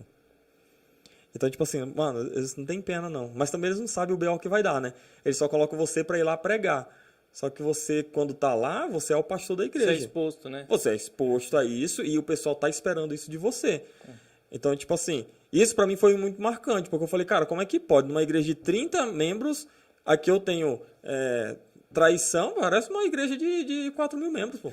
Traição, adolescente grávida, o cara querendo matar o outro cara porque pegou a filha, tá entendendo? Eu falei, pronto, não precisa ir muito longe não, cara. 30 pessoas é desgraça pra caramba já. Eu aprendi isso. Não precisa de 4 mil membros. 30 dá jeito, pô. 30 dá jeito. É sério. Aí o que eu espero de 280 pessoas na igreja? Desgraça vezes quanto? É só dividir por 30, mano. Quando fala assim, então você vai agora, Nilber, você cresceu aí e tal, tá maduro, tem uma igreja ali de 10 mil membros te esperando. Não. Tô mó bem, cara, aqui, ó, pastor de jovens e adolescentes, pá. Cara, não tenho vontade nenhuma hoje de ser pastor titular de igreja, não. Tô lindo aqui, pá, sendo pastoreado, sendo cuidado por um pastor. Graças a Deus, sou muito bem cuidado. A gente troca muita ideia. Continuo aprendendo demais com ele. Foi o que eu mais pedi a Deus. Deus, me leva para uma igreja que eu possa aprender a ser pastor. Porque seminário não forma pastor, mano. Pastor forma pastor. Seminário forma gente, sei lá, muitas vezes arrogante porque acha que estudou um pouquinho mais. Tá entendendo? Então, os humildes que saem de lá, talvez preste, mas ainda precisa aprender a ser pastor. E é outro pastor que ensina a ser pastor. 3 anos que eu passei aqui com o pastor Uchoa, tanto de coisa, cara, que eu olhava assim, muitas vezes eu falava, esse pastor, tá acontecendo isso daqui, ó, com os adolescentes ali, eu não sei o que fazer. Aí, mano, caminha por isso daqui, tá entendendo? O acampamento, tá dando um BO aqui. Faz desse jeito aqui. Ixi, tô aprendendo pra caramba. Eu tenho muito que aprender ainda antes de olhar e falar bem assim, tô pronto pra ser pastor de... É o dia a dia, né? É claro que a formação é importante, mas não vamos desprezar nenhum nem outro, né? A formação é importante, né? Porque eles têm uma base bíblica, também teológica e tal. Você aprende a trabalhar com a Bíblia. Sim. O curso teológico, né, te ensina a você manusear a Bíblia. Ele te dá ferramentas. Estou falando isso do Palavra da Vida. Não sei como é que são os outros cursos teológicos. Mas Palavra da Vida, ele vai te dar base de como você pegar a Bíblia, trabalhar com ela, vai te dar ferramentas para você ler a Bíblia, interpretar e passar para alguém. Só que isso não é pastorado. Sim. Isso é 2% do pastorado. Aí vem no dia a dia mesmo, que é andar junto, né? Exato. Mas acho que é um ponto bem importante que você falou aí, que pastor gera pastor, né? Acho que é uma regra vitalícia aí, né? Então, cara, eu tenho dó da galera que sai do seminário e é chamado para pastorear uma igreja direto. Eu tive alguns amigos que passaram por isso, sabe? E aí você vai vendo, o cara vai ter que aprender batendo a cabeça na parede, mano. Tá entendendo? Eu tenho o apoio de quando eu não sei o que fazer, eu falo para esse pastor, o que é que eu faço? Entendeu? Isso é muito bom. Todo seminarista tinha que sair do seminário e ser submetido a um pastor. Ser pastoreado por um tempo. E aí depois sim, cara, pronto. Você já sabe o que é ser pastor, você já foi fazer visita, você já foi fazer velório, você já fez casamento, tá entendendo? Você já foi na casa do fulano que tava batendo na esposa e ligaram pra você no meio, tá entendendo? Aí pronto, agora você tá pronto pra sair e tomar conta de uma igreja. Porque o BO que eu tive em 30 membros, a gente tem numa igreja de 200 e tanto, e aí você precisa estar pronto para isso daí. O problema é que eu era, né, segundo anista pegando esse BO todo. Ou seja, eu fiz um monte de besteira. E alguns eu fugi, inclusive. Ah, Nilber, vem aqui conversar com a mulher que tá traindo. Não vou. Não vou, o que eu vou falar pra ela? A minha vontade era bater nela. Falei, não. Como é que você faz isso com seu marido, mano? Tá entendendo? Aí eu falei, essa daí eu fugi, mas fugi lindo. Eu ainda fui lá na casa dela, ela não tava. Bati palma e ela... Tá bem, você falou. Falei, fulana? Tá bem. Aí não tava, eu falei bem assim, ixi, poxa vida, tentei. Nunca mais voltei. Depois você descobriu que você bateu o pau na casa errada. Na casa errada. Se pá, foi de propósito. Se pá, eu sabia que era outra casa e bati lá de propósito errado. Não, cara, mas que legal, porque acho que é um pouco disso, né? A gente... acho que você expôs aqui bastante coisa que acontece no dia a dia, porque não tem como, né? Como você disse lá no começo, né? O pecado original está presente aí, né? A gente é suscetível pelo que foi gerado ali. E aí acho que muita gente tem essa ideia também assim de que as pessoas que estão na igreja, né, que estão em processo, ali, estão imunes, né? E mesmo os que já estão na igreja há muito tempo, são imunes, né? São santificados, né? Já podem, sei lá, podem... Se levantar a mão, hoje puxa, né? De tão santo que é. Mas não, eles continuam humanos ainda, né? E cometem falhas, cometem erros, porque são humanos. Enquanto estiver aqui, né? Essa luta eterna, né? Da carne, né, com o espírito, né? Mas a gente acaba não abordando tanto esse assunto. Eu acho legal você trazer isso, né? E expor isso para mostrar, cara, que é uma comunidade, que são pessoas que têm princípios, têm uma via de regra ali, mas é uma luta muito grande, assim, né? Por mais que a gente tá tentando manter ali um caminho, né? Uma caminhada tal, em algum momento ali pode acontecer alguma coisa, só que a gente tem o apoio, né, de pessoas. A gente pode procurar pessoas que vão nos ajudar. Se você está caminhando sozinho e aí sua vida dá uma balançada, é muito mais difícil, né? Você está mais exposto, né? Mais, digamos assim, mais sensível, vulnerável, né? E é isso. Eu acho que a igreja é comunidade também, né? É você poder contar na hora que você errar ou que errarem com você é um meio de você buscar ajuda também e saber que aquelas pessoas estão seguindo, né, acho que é muito mais do que uma filosofia de vida, né? A gente sabe o que a gente está seguindo, né? A gente acredita, a gente tem uma fé, a gente sabe o que vai acontecer, né? A gente tem pós-vida, né? O que vai acontecer, a gente tem uma caminhada. Acho que essa é a esperança, né, de Cristo. E é isso. Agora, a sua vida não se resume só a isso também. Você ajuda... até mandaram aqui, eu vi alguém falou, pergunta para ele de gerência e tal. Mas eu queria saber os trabalhos administrativos da igreja. Você também ajuda, não ajuda? Então, lá na igreja é dividido o administrativo com a parte ministerial. O pessoal que está chegando na igreja, a gente faz um curso lá que são 10 encontros. E tem um dos momentos desse curso aí que sou eu que dou. E aí eu sempre gosto de falar para eles, cara, a diferença das igrejas batistas entre os próprios batistas. Então, a maioria dos batistas, o pastor é o pastor presidente, Então, ele é o presidente da igreja e também é o pastor titular. Na nossa igreja, por exemplo, é diferente. O presidente da igreja é um irmão da igreja. O pastor é pastor. Tá entendendo? A igreja, a teologia, o que ele quer, o que ele vislumbra para o futuro. E aí tem eu, o gestor ministerial, e embaixo de mim todos os ministérios. Tá. Então todos os ministérios se reportando a mim, que bebo direto da fonte e digo, gente, é para cá que nós vamos. É mais ou menos essa a ideia do processo. Legal. E aí o que acontece? Nessa questão aí da gestão ministerial, aí, por exemplo, eu tenho que tomar conta do calendário, eu tenho que estar de olho se um ministério não vai usar a mesma sala, no mesmo dia, no mesmo horário do outro ministério, tá entendendo? Os eventos grandes, normalmente sou eu que corro atrás do que vai acontecer, do que não vai, eu monto uma equipe, coordeno a equipe para fazer aquele evento acontecer, faço reunião com a liderança dos ministérios, então a gente tem uma reunião. O ano passado a gente conseguiu fazer, eu acho que 5 vezes no ano.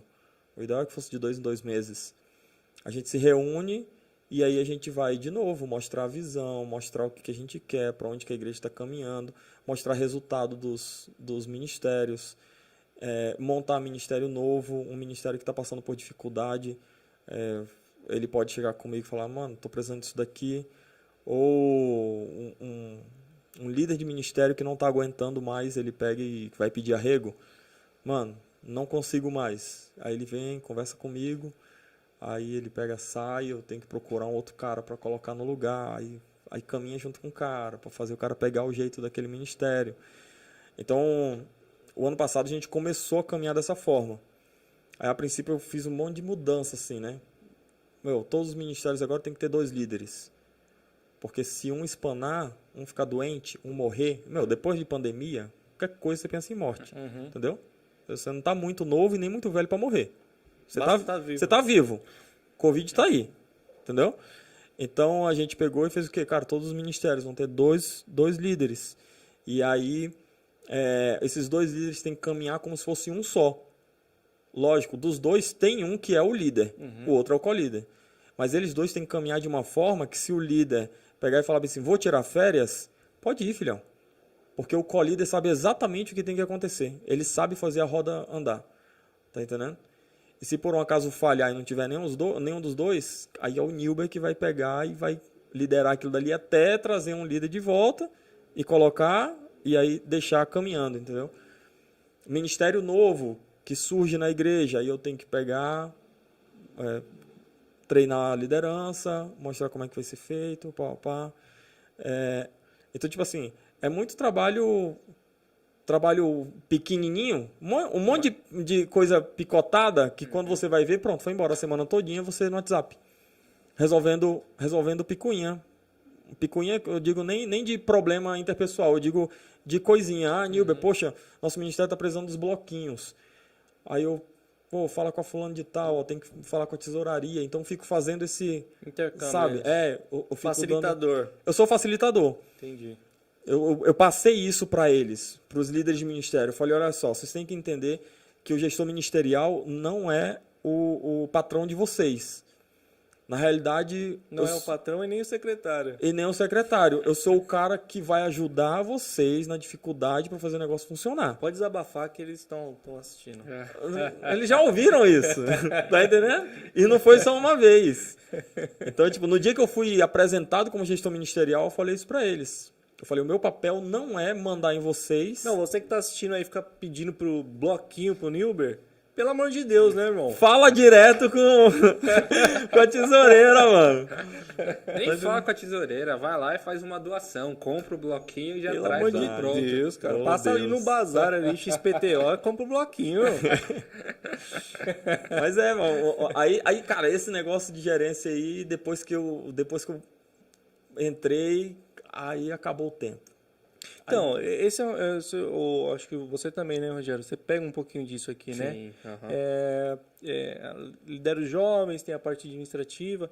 Como que é concorrer isso, lidar com isso, né? Porque é um trabalho que toma tempo e aí você imagina, você está fazendo isso, você quer fazer qualidade, você quer dar atenção para as pessoas, isso vai tomando tempo, quer ver, daqui a pouco... E você precisa preparar um sermão também, né? Uhum. Como que é, né? Essa concorrência diária, assim, pô, eu tenho sermão, eu preciso cuidar dos jovens, eu tenho que fazer o one-on-one ali, né? O tete-a-tete com a galera e tal. Chega uma hora que... Aí você tem a mulher, aí tem a filha, aí tem... Isso, você tem a mulher. Tem a mulher, ih, tá enrolado, filhão. Você tem a mulher, calma, já chega a filha, fica tranquilo. Não, vai piorando. Aí, calma. Calma. Tá, depois que desligar aqui, eu te dou uns toques pra você não cair com o filho aqui rapidão, viu? Não, vai. Segura a onda. Tô dizendo. Já tava esperando já. Não. Curte, aproveita. E querendo ou não, né? Até, digamos assim, até 2, 3 semanas atrás, ele não tinha essa responsabilidade, né? A partir de agora, ele também tem essa responsabilidade, que ele precisa... E aí, o ministério, ele toma muito tempo. E é preciso também saber administrar isso, né? Administrar a sua vida pessoal, né? A sua esposa, a sua casa. Acho que muda agora, né? Daqui a um tempo ele vai poder contar a experiência. O que mudou na vida dele aí pra gente? Porque realmente muda, né? Você vai ter que dedicar um tempo ali que até então não era meio que obrigação, assim, né? Como que é isso pra você no dia a dia? Cara, pra mim no dia a dia é assim. Porque lá na igreja a gente tem... O culto de jovens acontece no primeiro e no terceiro final de semana. Certo? Então, vamos dizer que assim, em uma semana eu tenho pregação pra fazer, na outra semana não, porque eu não prego no domingo. Graças a Deus. Porque daí eu não ia dar conta.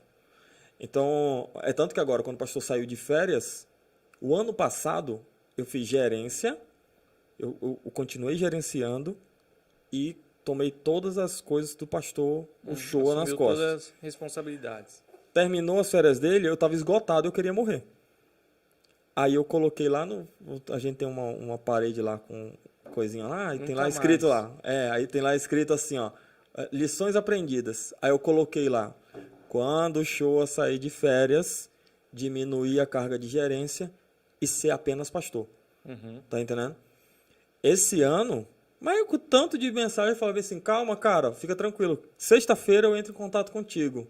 Aí, Nilber, a gente quer voltar com os guerreiros. Não tem problema. Vai voltar, fica tranquilo. Sexta-feira eu falo contigo. Próxima semana a gente marca uma reunião. Porque o ano passado eu fazia loucura, velho. Queria dar conta de tudo. Eu queria dar conta de tudo. E aí eu quase enlouqueci. Então esse ano eu já peguei um pouco mais leve.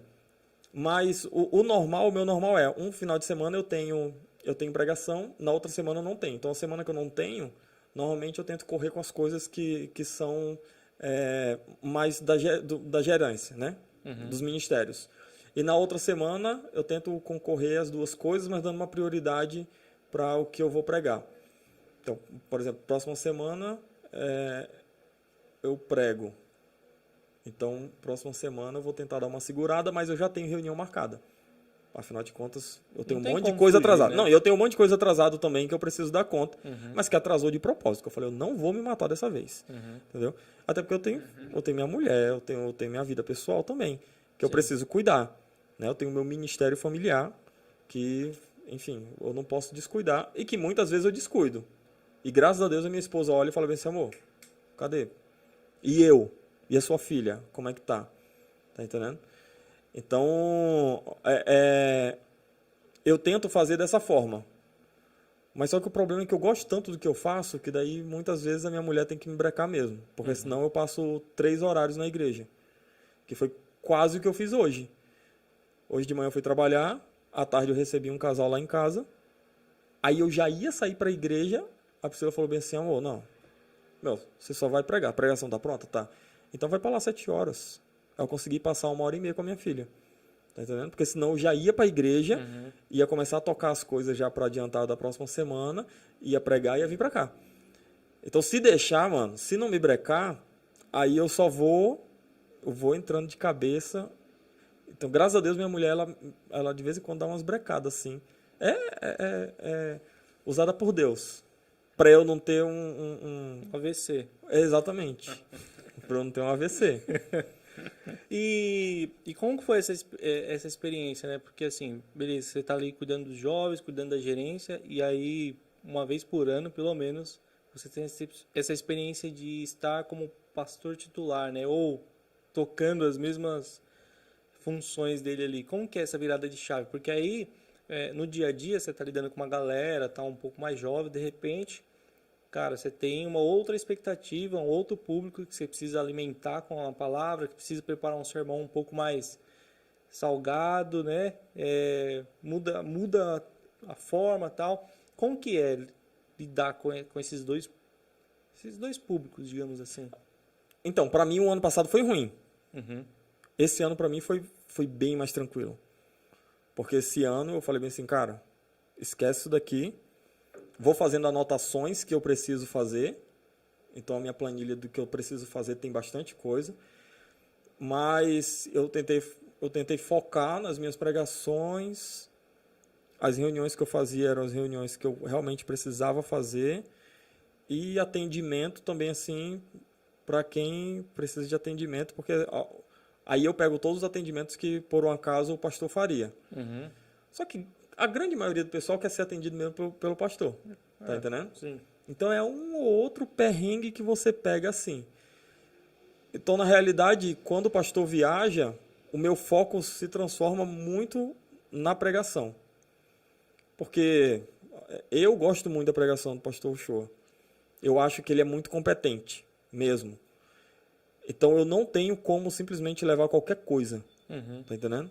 Como um dia falaram para mim lá no seminário. A régua tá... Não, a régua é bem alta.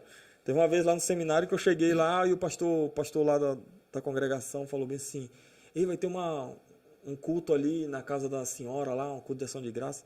Você não pode levar uma palavra não? Meu, para um seminarista, do nada assim. Eu falei, cara, mas do nada assim, eu nem preparei nada. Ele fala qualquer besteirinha, olha, louco. Eu falo qualquer besteirinha que tá bom. Eu falo, besteirinha? Não sei falar besteirinha não, tio. Tratamos da Bíblia. Então, tipo assim, eu não tenho como baixar a régua, sabe? Aí, cara, eu tenho que estudar muito mais. Eu tenho que tentar levar uma palavra um pouco mais parecida do que o que o pessoal está esperando. Uma palavra um pouco mais parecida com o que ele prega. Apesar de a gente pregar muito diferente. Mas é diferente. Então, para mim é bem mais desgastante. Quando você fala assim, parecida, né? Não é que você quer imitar ele, mas a estrutura... Exatamente. Né, a estrutura a gente tenta levar mais ou menos igual. Inclusive, ele queria que eu pregasse assim, 3 pontos, igual como ele sempre faz, não sei o que. Ela falou, mano, não sei pregar desse jeito, não. Eu vou pregar expositivo, vou pregar do jeito que a gente faz aqui, porque com os jovens, com os adolescentes, às vezes eu faço uma pregação expositiva, às vezes eu faço uma pregação temática. Porque funciona muito com os jovens e muitas vezes muito mais os temas do que uma pregação expositiva. Mas a igreja está muito acostumada com pregação expositiva.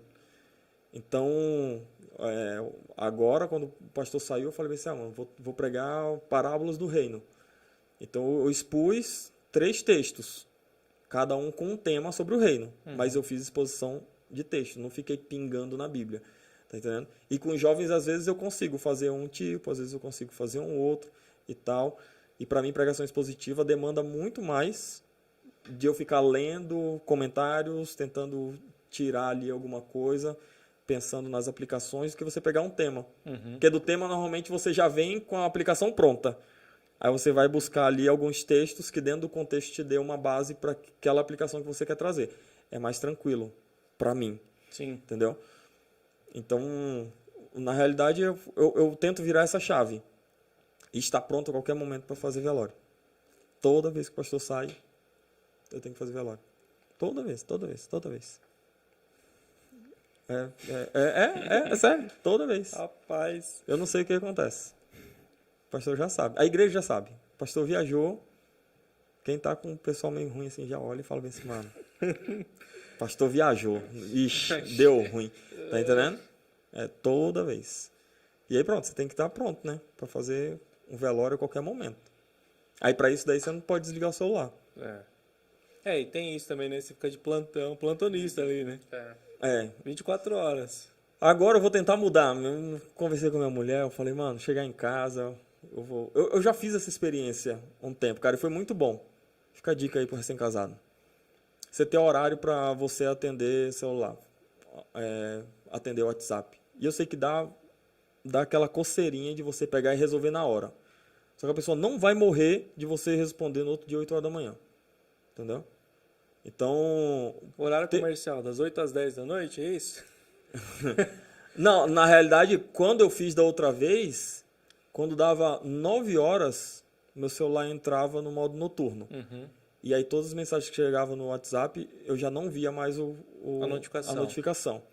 Isso me ajudava a não ficar agoniado para responder. Ansioso, porque eu quero responder. Então eu olhava pro celular e não tinha notificação. Tá lindo. Se você vê notificação, você obviamente vai querer interagir. Vai querer interagir. Mas depois de um tempo você acostuma. Você olha e você fala bem assim, é o fulano, mano, amanhã eu respondo. De boa. Aí eu tirei a notificação azul também. Isso foi na outra vez que o pastor viajou. Eu tirei a notificação azul porque, mano, o pessoal via que eu olhava a mensagem e eu lia a mensagem e falava assim, beleza, vou marcar para eu responder amanhã. Mas você não viu? Mas você não vai responder? Eu falei, tá bom, vou tirar. Pronto. Aí a minha notificação azul não rola mais. Agora, quando eu quero mostrar que eu li, eu mando um likezinho, sabe qual é? Eu marco e mando um likezinho, pronto. Que é para notificar que eu li. Mas eu tive que fazer isso para poder a minha cabeça continuar funcionando. E pro meu casamento também continuar funcionando. Entendeu? Porque senão... Deu certo, né? Tá dando. Por enquanto ela não me deixou, não. Acho que tá dando certo. Mas só que ela chegou comigo e falou, amor, você tá maluco de novo, mano. Você voltou à loucura de não conseguir deixar as pessoas esperarem, pá. E, cara, a minha mulher chama muita atenção minha. Isso é mó bom, cara. Porque eu sei que não é pra acabar comigo, sabe? É bênção mesmo. É pra ter um momento ali... É pra ter um momento nosso, é pra ter um momento... Ela é muito parceira nisso. De chegar e falar bem assim, moço, presta atenção nisso daqui, pá. Ela me ajuda pra caramba no meu dia a dia, no meu ministério. É parceira de ministério. E não prega, cara, nada. Minha parceira de ministério porque ela facilita muito a minha vida e me chama atenção quando ela vê que o negócio tá meio zoado. Quando você fala, ela facilita muito, assim, apesar de, mesmo ela não pregando, não estando envolvida, digamos assim, diretamente, mas ela entende o seu chamado e, tipo, apoia e tal. É claro, quando precisa, como você disse, quando ela vai lá e fala, acho que aqui está extrapolando, mas ela facilita o seu dia a dia, assim, de também não ficar interferindo, seria isso? E também de entender, né, meu? Entender qual que é a da vida pastoral. Porque, se a mulher não entender que a vida pastoral é isso daqui e que vai ter os corres e que, de repente, do nada... Cara, teve uma vez a gente tava no parque, mano. Tava eu, ela e minha filha no parque. E aí, na segunda-feira, aí meu celular vibrou, aí eu olhei e eu falei, vixe, mano... E é uma senhora da igreja mandando mensagem pra mim. Eu falei, cara, quer ver que deu ruim. Aí eu peguei, fui ouvir o áudio...